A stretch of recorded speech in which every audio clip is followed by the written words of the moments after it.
Welcome to your Morning Boost, your daily leadership advice to help you lead your school community. Brought to you by AWB Education and sponsored by Grundmeyer Leader Services, where together we are transforming education, one leader at a time.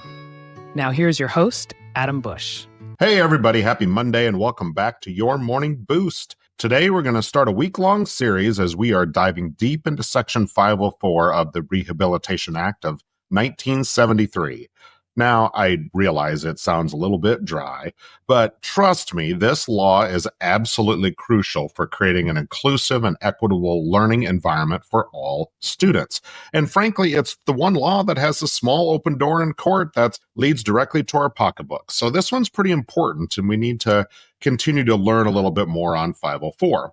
Now, Section 504, it's a civil rights law that prohibits discrimination against individuals with disabilities in programs and activities that receive federal funding, which, of course, includes all of our public schools. Think of this as a powerful tool to ensure that students with disabilities have the support they need to access their education and reach their full potential. Now, you might be thinking, isn't that what the Americans with Disabilities Act does? Well, you are right, because moments in time like the passing of the ADA in 1990 and consistent guidance from the Office of Civil Rights, this has molded what we have come to know as 504 plans for students.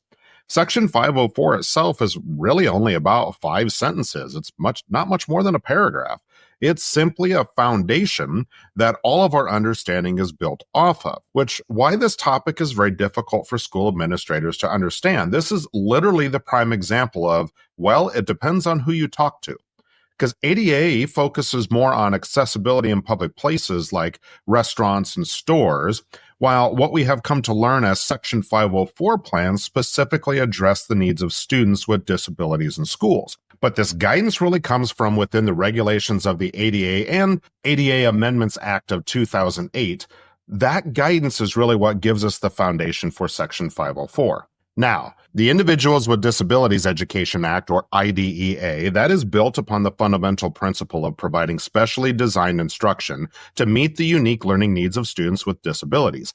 SDI is the cornerstone of special education. It encompasses individualized approaches, strategies, and modifications tailored to each student's specific strengths and weaknesses. Now, while IDEA emphasizes SDI, it's important to understand that certain accommodations, and typically most accommodations within a student's IEP, these align with the principles of Section 504 and ADA. Section 504 ensures equal access and opportunities for students with disabilities in all areas of school life, including general education settings. And we do this by removing barriers and providing necessary accommodations. Many accommodations outlined in an IEP, such as extended time on assessments or preferential seating, these may be considered both necessary for a student's success under IDEA, but they're actually ADA accommodations at their core. Now, although there is certainly nothing illegal or improper about having both an IEP and a 504, to be honest, it just isn't necessary. The accommodations within the IEP, they can encompass anything needed to provide access within ADA.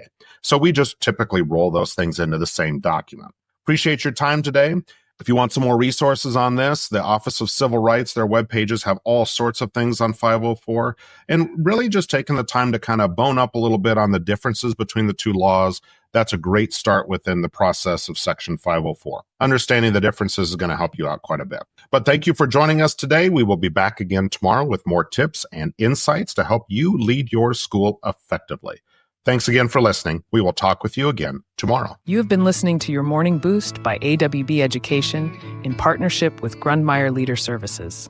You can find out more about our services by clicking on the links in the description. Remember, you are doing this vital job that only a few can do.